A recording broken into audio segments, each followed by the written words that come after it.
Welcome to Damn Good Movie Memories with your host, Brian Davis. This podcast is the cure for your long commute and super boring workday.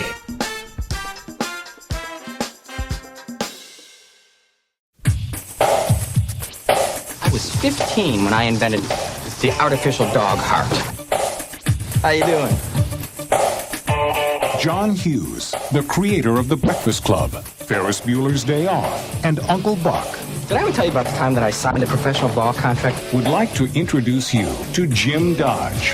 You got fired again, didn't you? I'm not like everybody else. She's got brain damage. Who does not? He spent 21 years improving on reality. Going to Paris on an F-14. Jim is gonna find himself. Are you a slacker? No, Presbyterian. I can offer you $4.44 per hour. $4.44. What about the benefits? There's no eating. You're not being paid to eat, so don't. And don't play any music. I don't have any time to play any music.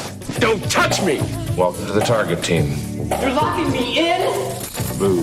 Then, one wild night, Jim Dodge finally found the real thing. In aisle 5. What are you doing here? I work here.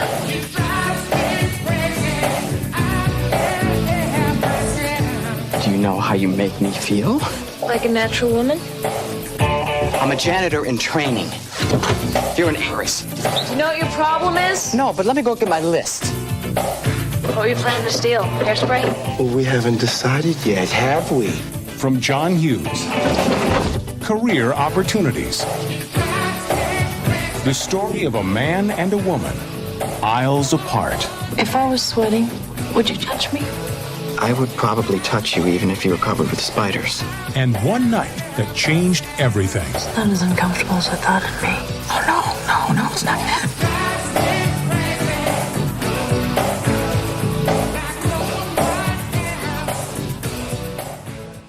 Hey there, it's Brian Davis, and for this week's episode, we're going to cover the movie Career Opportunities from 1991. The studio was Universal Pictures, release date March 29th, 1991. The running time 83 minutes and was rated PG-13.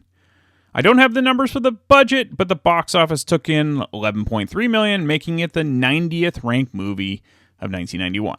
All right, let's get into the making of the film. So it was written by John Hughes, who by 1991 was one of the most successful writers and directors in Hollywood. And we've already covered a number of his films on this podcast, including Mr. Mom, Vacation, Pretty in Pink, Ferris Bueller's Day Off, Some Kind of Wonderful, Planes, Trains, and Automobiles, and Home Alone. So Hughes met with producer Hunt Lowry about co-producing the film after an all-night conversation discussing the state of movies and eventually this script, and Lowry was very excited to be involved with the film. For the director, Hughes picked Brian Gordon, who had not directed a feature film yet, but he had just won an Oscar for Best Short Film for Ray's All-Male Heterosexual Dance Hall. Great title, by the way. As I've stated before on past podcasts, Hughes decided to focus on writing his films instead of directing them, as he couldn't work on as many projects if he had to direct a film. He was famous for his speed when it came to writing scripts, and he felt his time was better spent on writing after he directed Curly Sue in 1991, which was the last film he ever directed. Next was to find the filming location of Career Opportunities. Both Hughes and Lowry wanted a small rural town, but not really identifiable to any part of the United States. They eventually decided on Monroe, Georgia, a one-street, two-signal type of town in Walton County. However, to film in a small town, you're not going to find big department stores. However, in the early 1990s, Target was beginning to expand, and there was a newly renovated Target location in the Atlanta area, which was about 45 miles away from Monroe. However, because this was a real Target location and store, there were challenges to filming and disrupting the actual store itself. It was also during the Christmas holiday season, which it was an added headache for the store managers. The film crew could only work when the store was closed late at night and into the early morning. This meant building and breaking down the sets before the store reopened the next morning. So while actor Frank Whaley never did become a superstar from his first starring role in Career Opportunities, he did appear in a few big films prior to it.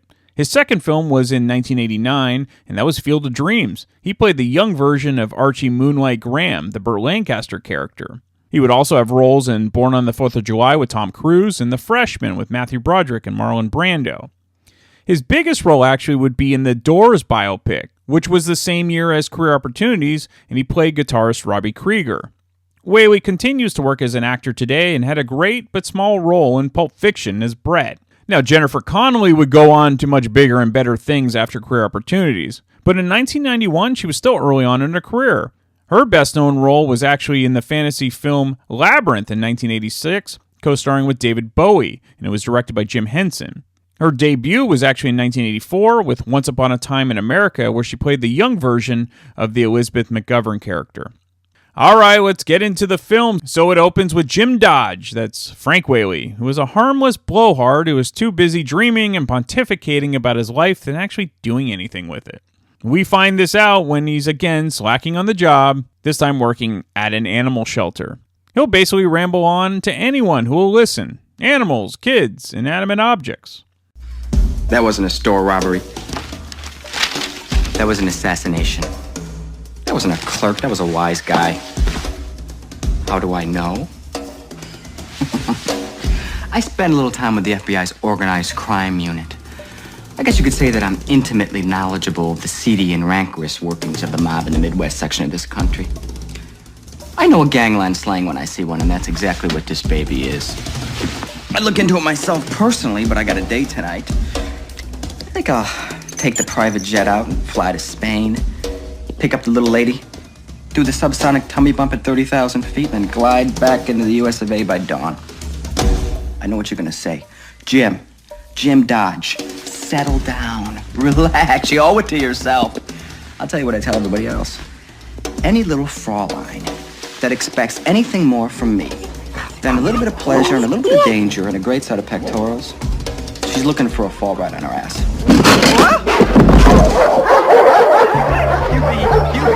You be. Here.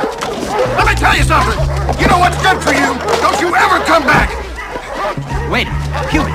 You're not gonna find someone who has the relationship with those animals that I do. Listen to the dogs, Hubie. They love me.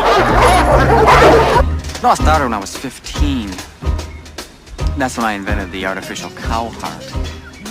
Well, that was a big thing. A little before your time, but had all the newspapers, ABC, NBC, CBS, they all picked up on it. But it's more or less a hobby for me, boys.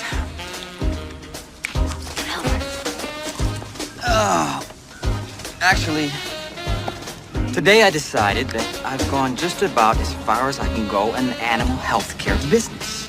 But to answer your question, the reason that I'm out at work this afternoon is because I was made an offer that I simply cannot refuse. I sold. What you gonna do with cash, Jim?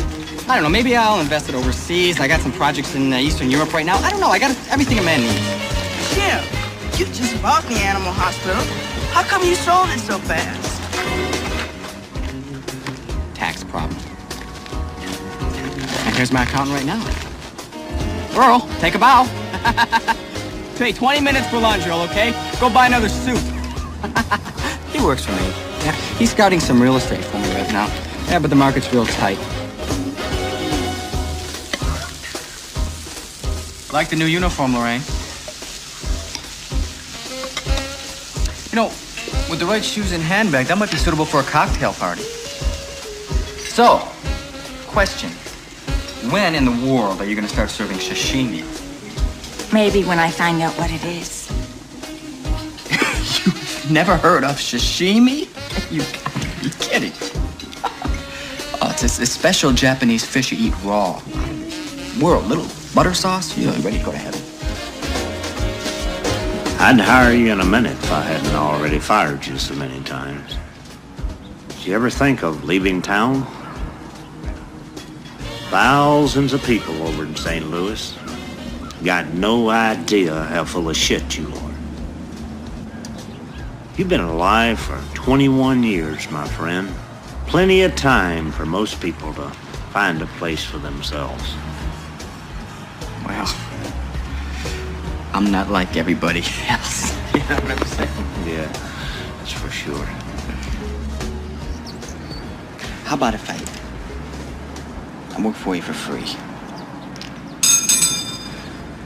No,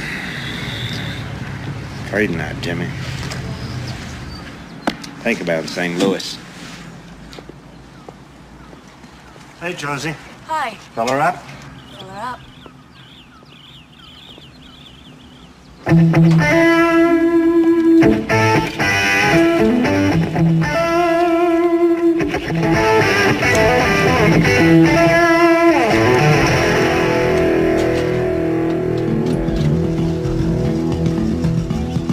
How you doing?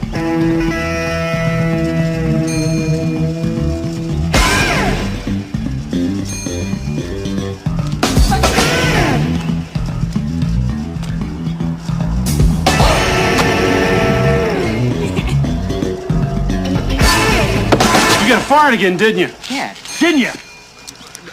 Who told you that? Hubie Marshall called me at work. He called you at work? Oh, that's it. That's it. Okay. I'm gonna have it. I'll speak. What did he say? He said he fired you. And you believed him? Damn straight I do. All due respect, Dad, you. Mr. Gullible, sometimes. The truth of the matter is, Dad, I resigned. And I'll tell you something else, Dad. Shut up, Jimmy. When I took the job, I had no idea it was gonna be a hire-fire situation. Before getting dragged back home by his dad, played by John Jackson, Jim saw the gorgeous Josie McClellan, played by Jennifer Connelly, and she pulled up to a gas station in her sports car. Jim was smitten, to say the least. At the family dinner, Jim's dad lays down the law. Since Jim no longer is in school, if he wants to keep living at home, he'll have to pay rent, which means Jim will have to land another job and actually keep it. If he can't find a job, he's going to be put on a bus to St. Louis. His final chance is to land a job at Target. The store manager is played by C.D. Marsh, played by the late, great John Candy. Are you sure I can't offer you a coffee and a bear claw? No, thanks. They're very good. They're fresh. No, I'm fine. You don't want one, and I don't need one. Right. I love the darn things, though, I tell you. I got a sweet tooth. I could eat those things by the dozen. By the looks of it, I have. I tell you, I'm so excited that you're considering joining the Target team. We all are. I appreciate that. Good. Then let's cut right to the chase, shall we? We're prepared to offer you $42,500 a year with a full benefit package. That's dental, medical, profit-sharing pension, expense account, car allowance, vacation, of course, and any and all relocating expenses. This is our first, best, and last offer. What do you think? Well, CD, with all due respect, I came in here with the number 45 in my mind, and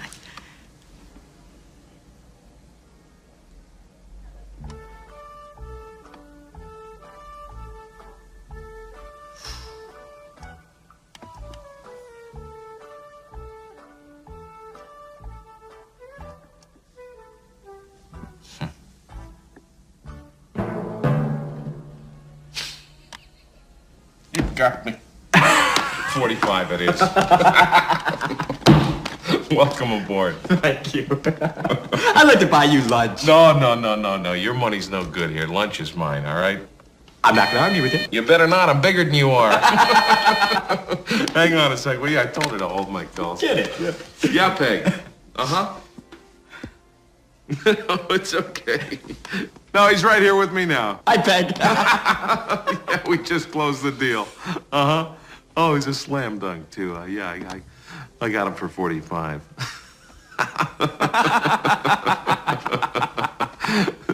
No, he's right here. What do you mean he missed the plane? Then who the hell am I talking to? Oh, Lord. I'll get back to you. Hey, I know a great little Italian place that has the best pasta primatonis in the world. Just wait a minute, will you, please? A lovely wife you have. Dodge James? Mm-hmm. James, I'm afraid we have a little misunderstanding here. You see, I thought you came in for the operations manager's job. I have you down here as night cleanup boy. I'm a little overpaid for night cleanup boy when you say CD. The truth is, James, I can offer you $4.44 per hour. $4.44. What about the benefits? 2 15-minute breaks and a half hour for lunch. And the title is Night Cleanup Boy? Yes. I'll take it.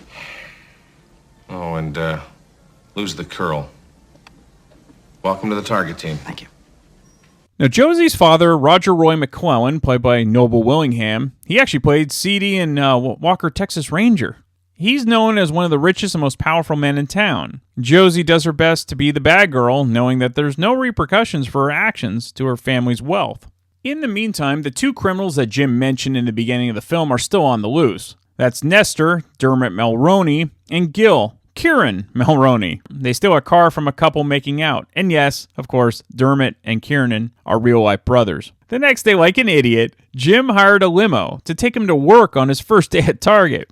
At this same Target, that day is Josie, who decides to steal things from the store just to get her kicks, because buying them would be way too easy since she already has everything she wants. So when the store actually closes, that's when Jim's shift actually begins, and he meets the longtime crazy custodian played by William Forsythe, who is just great in this role.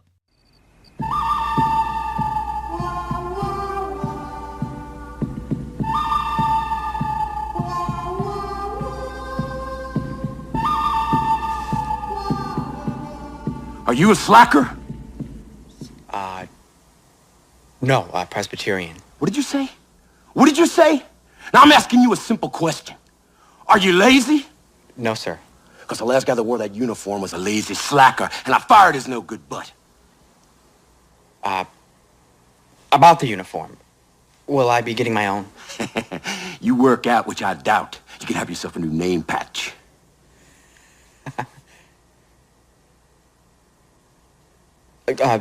Would I be able to have it laundered? It smells a little bit like Darnell. I don't think you know who you're messing with, boy. All right, after you clean the ladies and the men's crappers, and I'm talking about you better be able to eat off those bowls. Oh, sure. You clean my coffee maker, then you wax my desk. Now, clean what? You clean my coffee maker and wax my desk. Oh, yes, I got it. You sweep the aisle, starting with health and beauty, and you work your way over to juniors and misses. Ups and downs, leaving your debris in the cross aisles. So I start with health and beauty and... What did I just say? I just said you start with health and beauty, okay? Then you do your cross aisles. That'll bring your dustbin into play.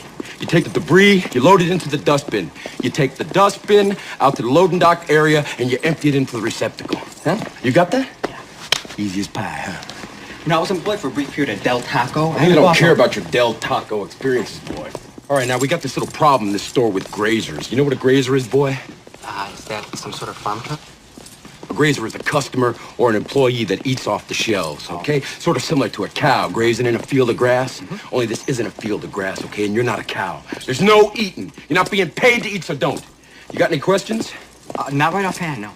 You think you can handle it? Oh, I'll give it the old college try. Don't touch me! Well, despite our age difference, I think I'm really going to enjoy working with you. Let's get something straight, boy. You ain't working with me. You're working for me. Still, I think it's going to be fun being around you. Yeah, well, I ain't going to be anywhere near you. I'm going to be home pumping the pasties at Colleen Jackson. You're not going to be here? Hell no. I'm going to be here by myself? Yeah, that's right. And you better stay out of the ladies' undergoods. Wait a minute. Nobody told me that I would be here alone. What are you doing? Saving money. Wait a minute. You're turning off the lights? In 25 seconds, you got light in every third aisle. When the sun comes up, you turn off all the lights. You understand? No, I don't understand. Just hold on a second. I'm locking you in. When I come back at 7, open up. I'll let you out. You're locking me in?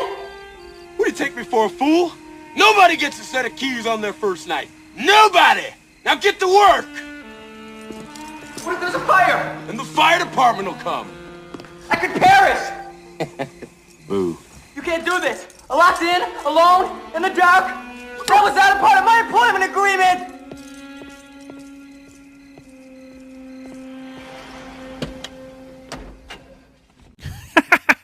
Forsythe is terrific. Of course, his character drives off in a large white van because what else would he drive? This then leads to a montage of Jim cleaning up the store. Badly. But at least he's creative, like attaching a row of dustbusters to his large broom. And he finishes cleaning in about, 15 minutes. He then spends time grazing on food, reading books, using the store announcement microphone, playing golf, watching TV, and playing the various musical instruments in the store. Essentially, he's like a kid in a toy store. This lasts a few hours until he discovers that Josie is still in the store. And because Josie never went home, her father has the police out looking for her. Oblivious, Josie and Jim chat in the dressing room. Are you sure you didn't hurt yourself? Oh, no. Are you kidding? No, I'm fine. Can I ask what you were doing? I was roller skating. I know, but why? Oh, why not? Got bored. One thing led to another, and I'm roller skating in my shorts. Better question would be, what are you doing here? Shopping? Well, we've been closed for 5 hours. Yeah, I fell asleep. While shopping? No, in the ladies' dressing room. That makes no sense. You're a high-profile young ingenue. I was debating What? whether or not to get arrested for shoplifting. Doesn't your father own like $10 million worth of real estate in this town? Well, it's not my fault. No, I didn't imply such. It just seems funny that someone of your, Wealth? if you will, would be shoplifting. I didn't do it. I chickened out. Would consider shoplifting. It's a long, dull, self-indulgent, highly unromantic story about an overbearing father, deceased mother and brother, and a completely confused girl. Looks a little like me. Shouldn't you be cleaning up the store? I got plenty of time. Big store. Huge. Always smoke cigars? I enjoy a good one after a fine meal. Settles the stomach. You're the town liar, right?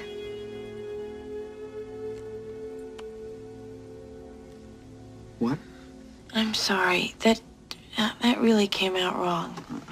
Let's see how something like that could come out right. I guess I meant that that's what people call you, but I didn't mean to imply that it's People actually true. calling me that?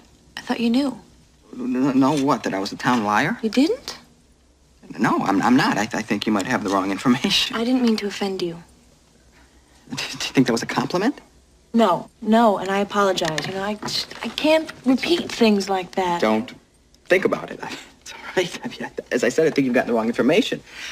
But if people are calling me that, it's only because they're small, cheap, petty, and jealous. Well, small towns are notorious for that kind of thing. Oh, yeah. I'm sure there's a word for me. Sure. What do they call me? There's tease. Tease. Yeah, I can see that. Mm-hmm. Actually, I never teased. It's becoming amusing, but who exactly calls me a liar? Everybody. Everybody. No, not everybody. I mean, sure, there's some old people in town. Right.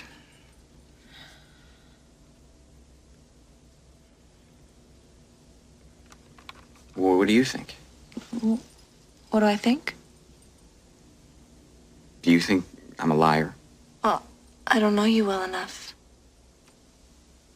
You know me for almost 17 years. We went to the same schools from kindergarten on up. I knew of you, but I didn't know you personally. That's always bothered me. I mean, that old in, out, us, them thing. It's the way it's always been. I know, it's always bothered me, I'll tell you. I'm sure. But it's water over the dam now. Yeah, but it's your dam and my water. I got crapped on a lot of years. I just meant that it's in the past. Well, the present is a result of the past. I look at my high school yearbook, and I don't see 4 fabulous years. Actually, what I'm reminded of is what it feels like to have my underwear yanked up my ass by some big football player with arms like telephone poles. Okay, and where are those guys now? I know they're not working nights at Target, I'll tell you that. Yeah. You know, I look at my yearbook, and I see 4 fabulous years that are going to be the highlight of my life. Here's what it's like. First, you feel a hand going down the back of your pants and tighten around the elastic waistband. And then Highlight. You know, sometimes I'd actually see stars. Not gonna get any better. And if I was particularly unlucky, my shorts, like, rip completely free, and I would get this really drastic Jim, fabric. do you hear me? Yeah. I don't really care about a graphic description of a childhood prank. Hey, that prank was a motif in my life.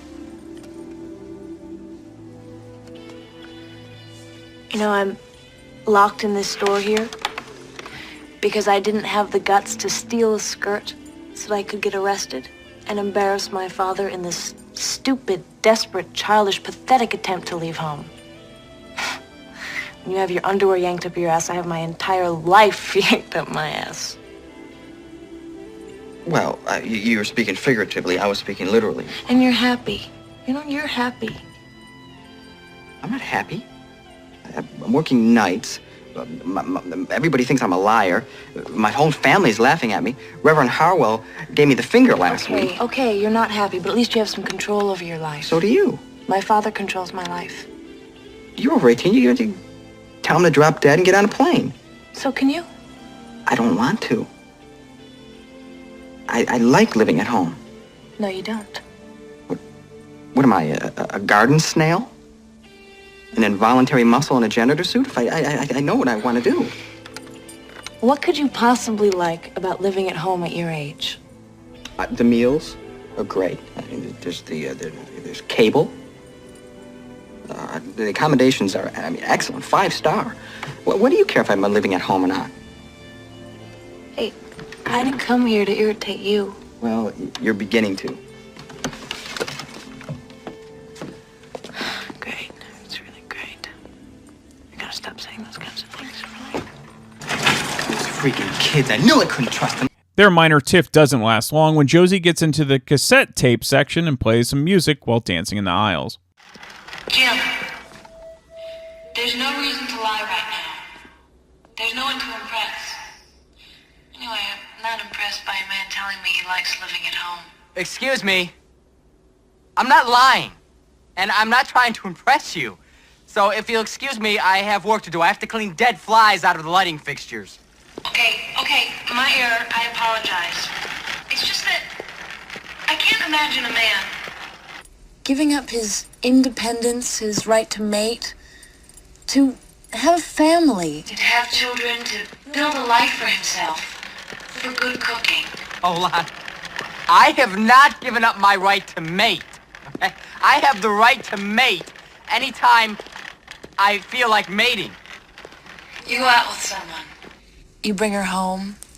You introduce her to Mom, Dad, Sis, Billy, Wolfie the dog. Cocktails in the rumpus room and then do it on the bunk bed. Oh. Let's analyze that remark. I don't have a dog. My brother's not named Billy, and I don't even have a rumpus room, so I don't even know what I mean.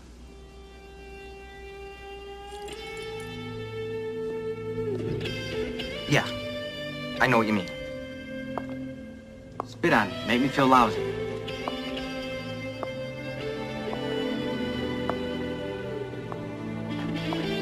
Jim, you said something that wasn't true. No. No, I said that I can have sex when I want to, and I do. However, I was looking forward to a nice, quiet evening of janitoring. I don't think you see what I'm getting at. I see what you're getting at. I'm a lying monk with an Oedipus complex and an appetite for home cooking. Don't forget, you're the indecisive shoplifter. Yes, exactly. I would do anything to be in your shoes. These are Donnell shoes. You know, you have freedom and you're not using it. It makes me sad. Well, you have the collective wealth of the entire town, and you're trying to get yourself arrested now. That makes me sad. It makes me sad, too. Well, that's pretty stupid. It's very stupid. Are you serious? I mean, you haven't been drinking? This isn't the bottle talking? No. Well, then why don't you just talk to the guy? For the same reason that you can't leave home, I can't tell my father to go to hell.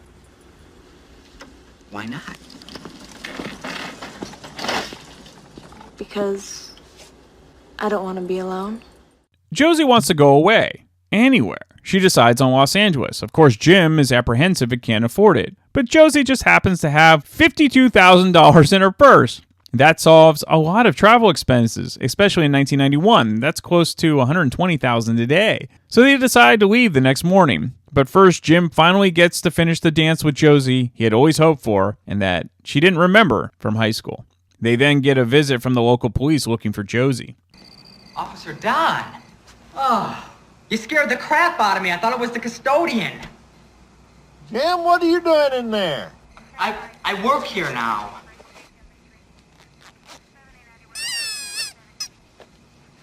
Well, you want to let me in? I'd love to let you in. I don't have the keys.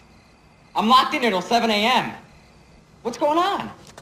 Have you seen Josie McClellan? Oh, of course. Dark hair, green eyes, beautiful. Oh, yeah, of course. You seen her recently? Oh, matter of fact, I just saw her yesterday, yeah. We had a cup of java together. She come into the store? Oh, I don't know. I only work nights. Why? Well, she's missing. Now, I was looking around this side of town for her, and I come past, and I seen that the outside signs on. The outside signs never on. Oh, yeah. Did you try the library? Because, maybe she fell asleep reading. No, she's probably just screwing somebody the old man don't approve of.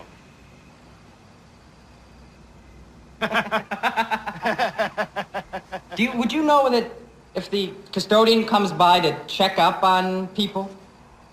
Oh, no, I wouldn't think he'd do that, Jimmy. I feel pretty good now.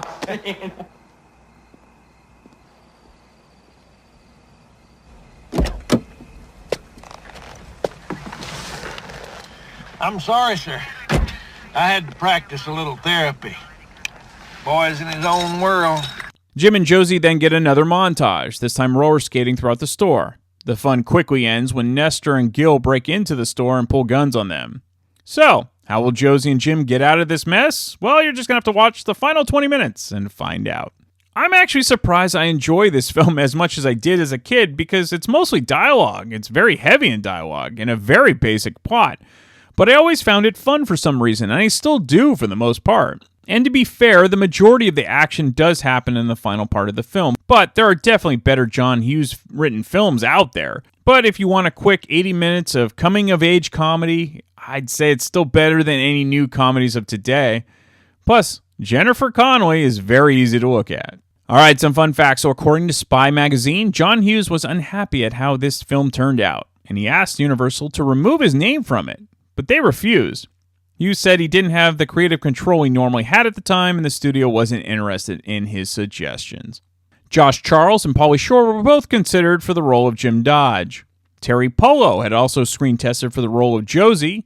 She was in another 1991 film that we covered, Mystery Date, with Ethan Hawke. All right, we have a special guest, and that is Sonny Pooney from the Grown Up Rock podcast. He has some great stories about his time working at Target, kind of around this time. We talk about that and the movie, so it's a lot of fun. And then I'll be back next week to talk about yet another random movie from my DVD collection. Okay, we're back, and it's with Sonny Pooney from the Grown Up Rock podcast and Podcast Rock City. I always give Sonny a list of movies, and this one I think jumped out pretty quickly for him, which I'm not sure it would have jumped out for most people, but for Sonny it did. So welcome back, my friend. Oh, it's good to be back. This movie is uniquely connected to me. So, I was happy to do this movie. So before we get into that piece, we'll get the kind of the main questions I usually ask about certain movies out of the way. So, do you remember the first time actually seeing this? Yeah, I saw it by Blockbuster rental, but it was in the early 90s. It was probably a year or two after the movie came out. Okay. And was the main draw Jennifer Connelly, or was it because it was a teen comedy written by John Hughes? Neither one. It was because somebody told me it was a Target movie. Got it. Okay. So you hadn't seen like Labyrinth or anything like that with her in it? Nothing. Didn't know who Jennifer Connelly was. Didn't know who Frank Whaley was. Didn't really see a ton of John Hughes movies yet. So, yeah, none of that. Interesting. Okay, so if you think about how basic this plot is, it's sort of amazing it got made at all because it's also very short. But I think that goes to the past success of John Hughes, where he was kind of like gold at this point. He was notorious for never really worrying about the plot because his main priority was always the characters. This film is purely about the characters. Does it work for you in that case?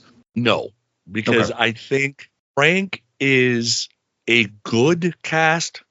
I'm not sure that's the guy I would have went with because it feels very B movie, if that makes sense. Sure. Jennifer Connelly, there's a few people probably that could have played that role. She did a good job of playing the rich kid, rich brat kind of thing. Yeah, I guess he's trying to make it a character movie because the rest of it's not very complicated at all. So the problem is that Frank, to me, didn't quite sell who he was, although Jennifer sold who she was. Right.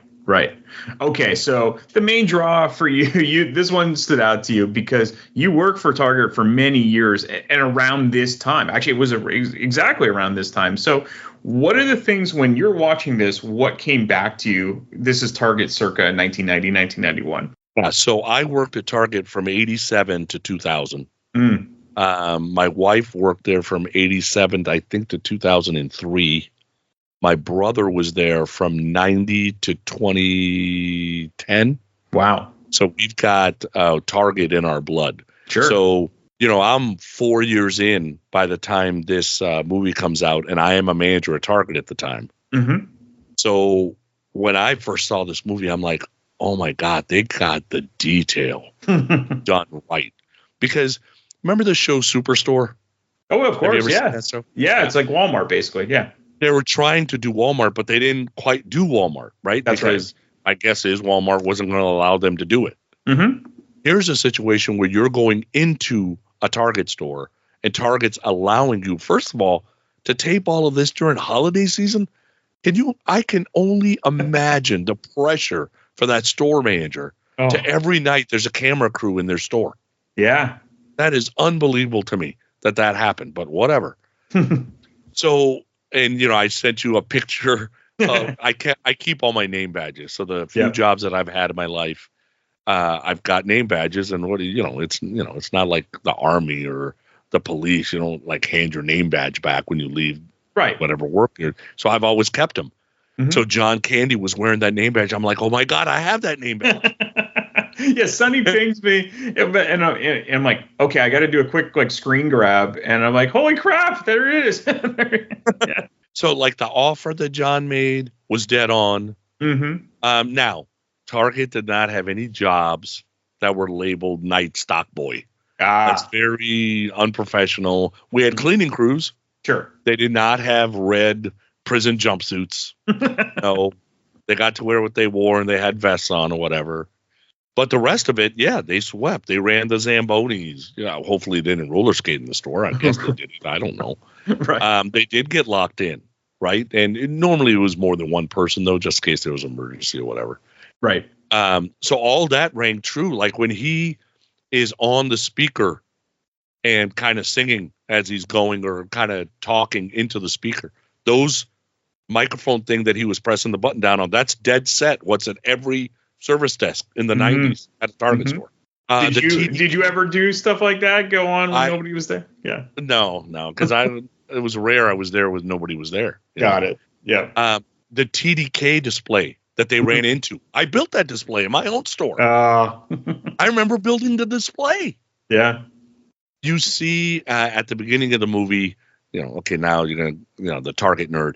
There's risers that have it's a 2-drawer wood grain fake tape holder or CD holders. I made those risers. I made those. I've put the legs display together, right? And so I was on what's called a planogram team. So as they're going through the score, I'm like, oh, I set that up once, right? So Nicole has never seen this movie, so we're we're going to watch it today together. That's shocking because this is right around her era, and she was at Target. That's why do you think she missed it? She wasn't really into like going to movies and that kind of stuff. And then she really wasn't into Blockbuster either. She was at the clubs, right? Dancing and blah, blah, blah. She was doing that stuff instead. Got it. Yeah. One of the funniest characters for me is a very small role for William Forsythe. He plays the custodian. And many years of working with countless folks. What are some of the most eccentric people you come into contact on your job, whether they work there or they are side contractors or maybe they're just customers? The most eccentric folks you get are folks that are in specialized positions. So you go talk to a plant specialist, that person's a little odd. Okay. You go talk to a Food Avenue snack bar specialist, that person is a little odd, right?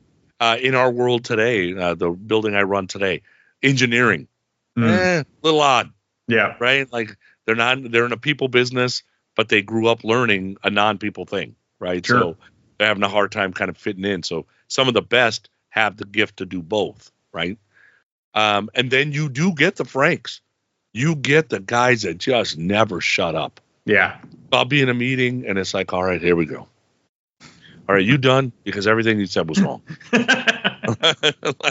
So those people exist because what ends up happening, and I've been in retail now 37 years. I spent the last 37 years, and it might be on my tombstone. Just calm down.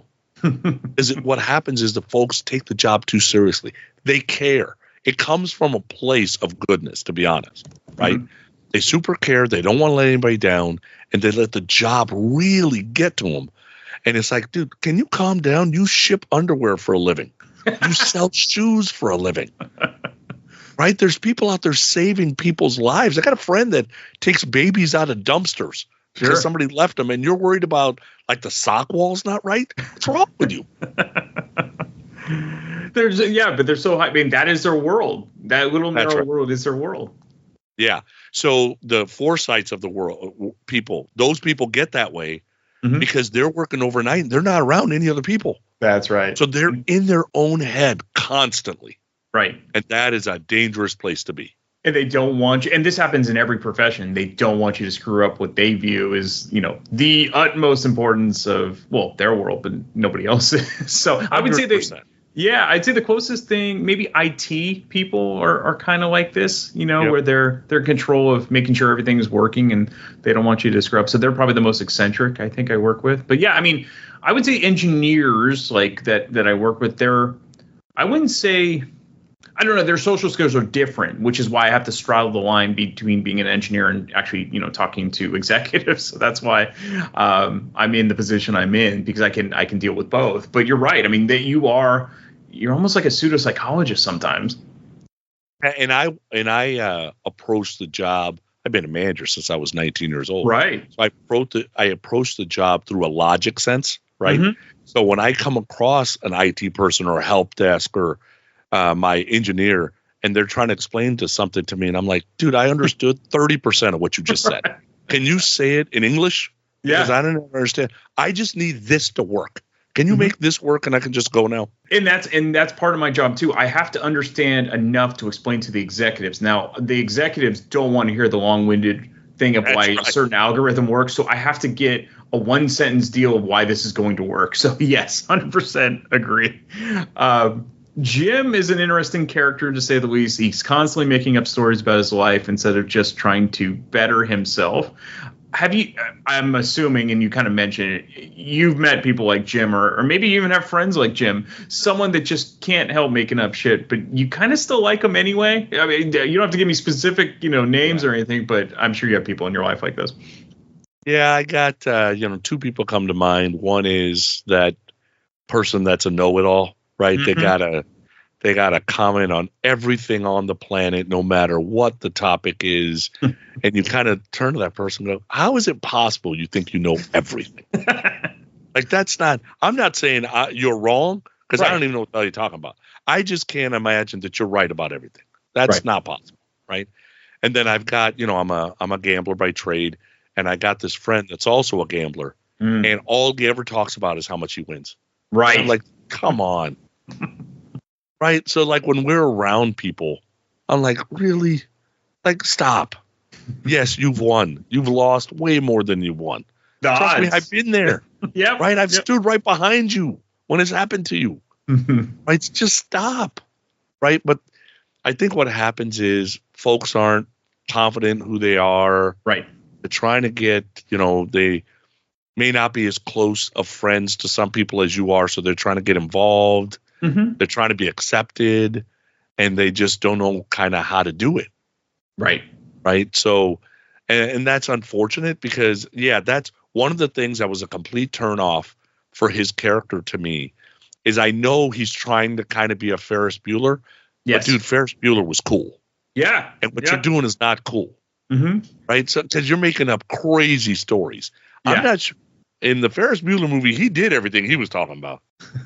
Well, yeah, you nailed it spot on. He is the complete antithesis of Ferris. Like, he is what Ferris would be if he was a failure. He's he's not even Cameron. He's just like he's trying so hard to be Ferris, and it falls flat because he can't be.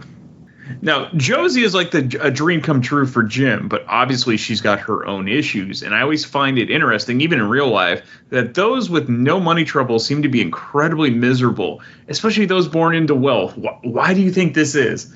I think it's that age old, no matter what situation you're in, you're not happy. Right? You wish you were the other person. Right? So we've met these people that don't have a dime to their name.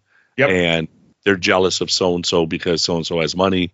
And then the person who so-and-so's got money goes, well, you've got, loved ones, you've got kids, you've got a life, you get to go do what you want.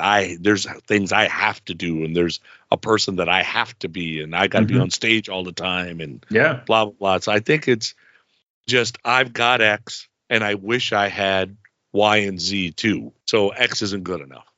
And I have very few friends, and I'm not one that's figured it out either, that have figured out this is who I am. I'm very comfortable being who I am, and I'm happy, right? I don't know, like there's people I'm jealous of going, well, why has that person got that and I don't got that, right? And how do I get that? And then Nicole sets me straight going, dude, you got a bunch of stuff they don't got. Can you leave it alone, please? Right. It is sometimes hard to see that perspective. So that's why Nicole's good for you.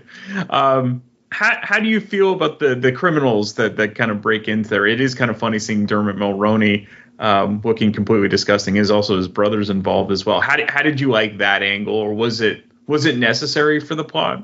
I'm not sure it was necessary, to be honest with you. But if that story was not in it, then this becomes even a more drab of a story, because then it's just a love connection that happens in overnight at a store by a no guts shoplifter and a person who can't keep a job.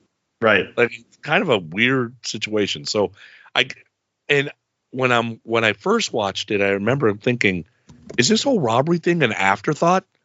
Like, that wasn't actually part of the movie, but then they do all the stuff and they're like, oh my God, we got like 45 minutes. We got to do something. Right. So maybe it was an afterthought. I don't know. They did fine, and that, the two folks that play that gotta kind of be that greasy, not, maybe not overly educated, maybe not that smart to begin with. They gotta kind of be those people. I can tell you that Jennifer Connelly playing the sexy, being seductive, and the vamp. She was playing that to a T. Right. And she can sell that all day. By the way, I think she aged really well in the new Maverick movie. She looks amazing. She does. Yeah. I like her a little bit older than younger anyway. But so I thought she did a good job of all that. But yeah, they were fine. They reminded me of, what was that movie with Martin Lawrence? What's that tall guy's name? Tim Robbins? Yeah. What was that movie? That's Nothing to Lose. Nothing to Lose. Yes, I remember that one. Those two bad guys were very similar to these two bad guys. Very similar, right? Yeah. Those two were actually a little bit raunchier and a little bit more macho than these two were. But that's what it reminded me of. I love that movie too. Yeah. I know that takes me back. I may need to go find that on DVD. Do you actually like Career Opportunities as a movie, or is it because of the Target connection? Oh, it's the Target connection, 100%. There's no way I would even watch this movie. And even the cover of the movie doesn't really tell you, come watch me. No. Except for Jennifer Connelly looks great on it. Okay, well, there's a lot of movies like that from the mid-'80s to the mid-'90s that had a beautiful woman on there. Okay, well, so what?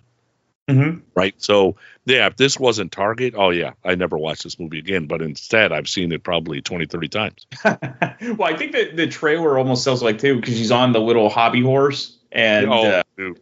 Yeah. That hobby horse. Ooh, there's not a lot of people that can sell that.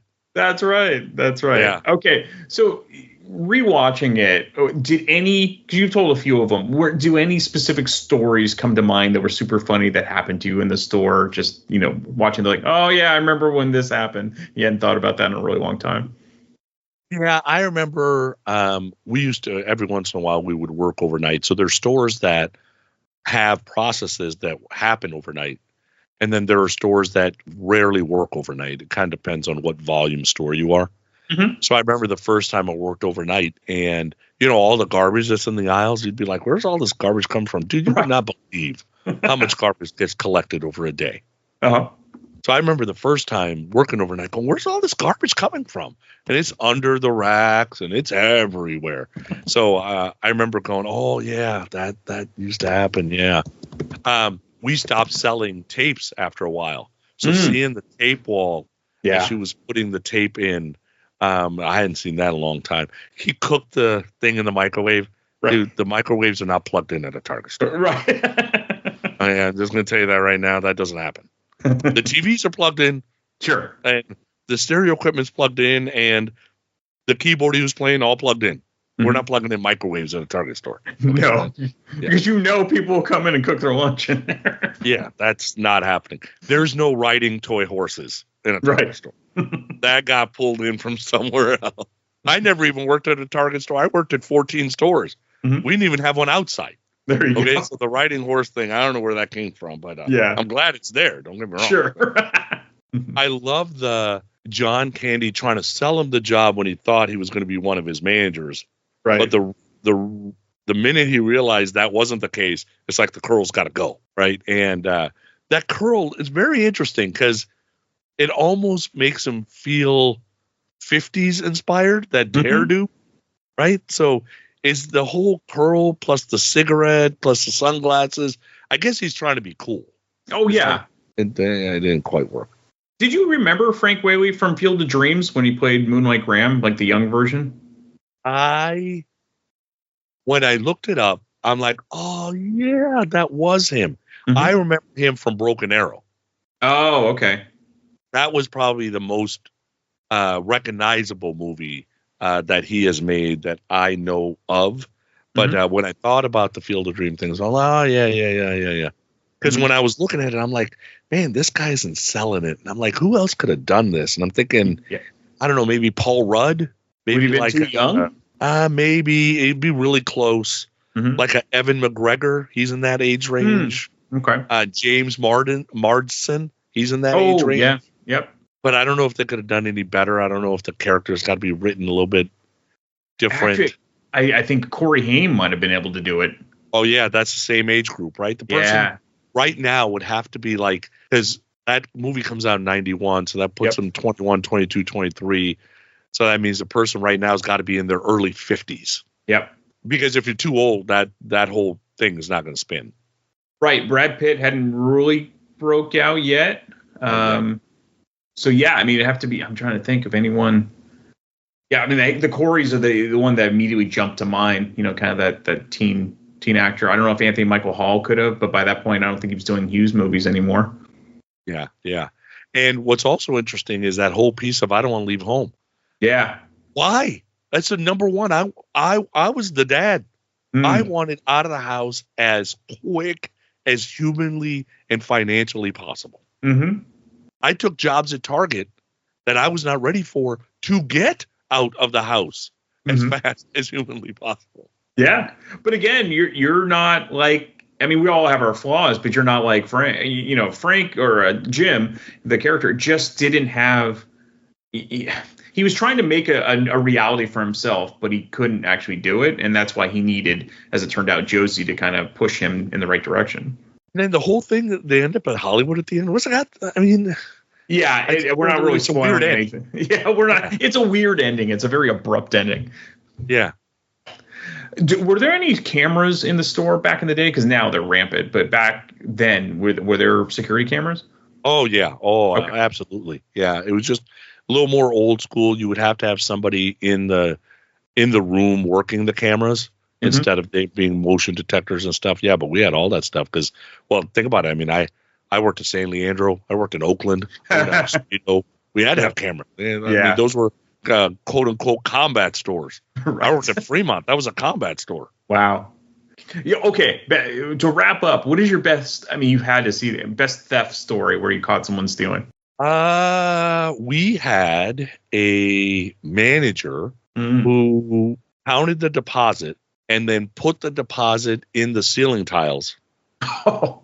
And then the next day worked and went to Food Avenue because Food Avenue was somewhat connected. Went through those ceiling tiles and like threw a rope to hook the deposit and then take the deposit. Wow. And she had turned the cameras off in the safe room, so that was in the cash office, so the cameras weren't on. What she forgot was that there's cameras in Food Avenue. She didn't remember that part. Yeah. So we see her going to the ceiling and doing stuff like, what the hell are you doing? And then she grabs this bag and it's got like 50 grand in it. Ooh. And I'm like, lady, come on. What are you doing? Manager here. Oh. How old was she and how long had she been working there? She was probably in her mid-20s, probably working there 5-6 years. Okay. So did she actually end up going to jail and all that? Oh, yeah. The police came, took her out in cuffs, blah, blah. Who knows what happened after that. Yeah. So that's a great one for employees. What is the best, like, kind of like brazen non-employee that has come in and tried to steal things? Oh, yeah. So I was, okay, so not to get dark here, but just kind of follow me. Yeah. So we used to have overnight flow at San Leandro, and 2 people came in with the overnight flow crew dressed as Target folks wearing red and khaki. Okay. Through the back entrance, both had guns. Oh. And we're going to steal from the cash office. Somebody ran, they ended up shooting that person, then freaked out. And they ended up running after a rigmarole or 2. But that happened on my 3rd night at San Leandro. Wow. Oh, geez. And I was a manager on duty that day. So were they caught too? No, never caught them. Yeah. I know, and it's happening more and more nowadays with all the brazen thefts. What were some of the dumbest items that got stolen and they were caught? Oh my God. I had a manager steal DVDs. Okay. No, I can understand that. A triple-digit salary. Okay. Stealing DVDs. Oh, yeah. I've fired people for grazing. The minute they said grazing, I'm like, I know what that is. Yep. They would, because we had a candy lockup. Oh, so yeah. there was a different room that had all the food in it.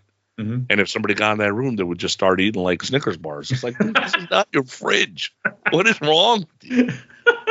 I had an HR person that had a bottle of vodka in their file cabinet. She's on vacation. I go up to get a file, pull out a drawer, and I'm like, tell me this isn't vodka. Oh, my God, this is vodka. So she came back from vacation. I'm like, you drink at work? Like, what are you doing? What was her excuse, or did she have one? She didn't have one. Yeah. She didn't have one. I had to, we had somebody in the bathroom, in the women's bathroom, going to town on herself. Oh. In front of God and everybody. She wasn't in a stall. Oh, She jeez. was doing it on the ground in front of God and everybody. What? Like, was she mentally deranged or what? Yeah. Okay. So I can't do anything about it. It's happening in the women's bathroom. So I had to go get somebody and hey, you got to go. So that somebody was Nicole. Maybe that's why she doesn't want to watch this movie. I don't know. Oh my God. So who discovered her? Was it another employee or customer? Customer says, hey, there's somebody in there. Yeah. And I go around the corner just to kind of pop the door open and I'm hearing moans and stuff. I'm like, oh yeah, dude, I can't go with Now, had there been signs of this person being, a problem before that? Or was this just a customer? Oh, this was a customer. Okay. Yeah. Oh, yeah. That's the problem with in a retail environment like that. You are helping the public. Yeah. Yep. So all the people that you're trying to stay away from because you're living X life and they live Y life, right? So it's like, I don't want to be involved in that. I don't want to be around that. Whatever that is in your life. Mm-hmm. They all shop at Target. Yeah, absolutely. So in my high school job throughout college, I worked at a library, and I loved it because it was, it was quiet. I could shelf books. It could help the public, and I really enjoyed it. It actually helped me get what my career would eventually be when it came to like organizing and things like that. But what I've been reading articles lately that being a librarian is not a great job anymore because of especially in California, the rampant homeless problem. So a lot of people just go in there for a warm place, and it is a public place, and you end up almost having a second job as like a mental health worker where you're trying to kind of help these people, but also get them out. And it's not part of your job description. Like this was never an issue when I was, working there, but now it's become an issue. And I'm sure it is that way in retail now too. Oh, yeah, yeah. Part of that retail has gotten a little bit dangerous. Yeah. But I remember, you laugh about this. So I worked in music and movies, and music and movies was part of my area most of the time I was at Target because I was kind of an expert in it, and everybody knew it. Right. This old lady comes up one day. It's like 1990. I'm trying to find a single. Remember cassettes, right? No, I'm trying to find either a single or a CD single of this song. I'm like, okay, what song is it? Because I don't know the name of the song. I'm like, okay, well, can you hum it? Right. She goes, I can't really hum it. I said, well, lady, then how am I supposed to? She goes, well, I saw the video. I said, okay, well, what was the video? It was like a nice Jewish boy with long hair and this like Indian looking guy that was playing guitar. I'm like, did it sound like No More Words? Yeah, I was about to say More Than Words. Yeah. Oh, yeah, More Than Words? And she goes, oh, yeah. I'm like, here you go. So I give her Porno Graffiti, and she goes, this can't be the album. I'm like, trust me, it's the album. It is. Yeah. Trust me, it is. Nice Jewish and Indian boy. Oh, my God. Oh, Sharon and Nuno. But the fact that you knew is amazing. Oh, my God. Oh, Nuno. We got to end on that. That is amazing. That's an amazing ending for this. If you haven't seen the More Than Words video from Extreme in many years, or if you've never seen it, go check it out. That description actually is kind of spot on. Thank you, Sonny, for doing this. But yeah, one of my favorite movies in terms of just bringing back memories, right? Yeah, for sure. Yeah, absolutely. Thank you again. Thanks. If you enjoy this podcast and are an iTunes user, please do the show a favor and head on over to the official iTunes page for Damn Good Movie Memories. Be sure to leave a rating and a review. This will allow the show to appear higher in the algorithm and spread the joy of this podcast to the masses. If you are not an iTunes user, you can still listen and subscribe on Podbean at damngoodmoviememories.podbean.com. Be sure to like us on Facebook under our Damn Good Movie Memories page. You can also listen to a limited number of episodes on YouTube. I hope you enjoyed this week's episode, and be sure to tune in next week for an all-new episode of Damn Good Movie Memories.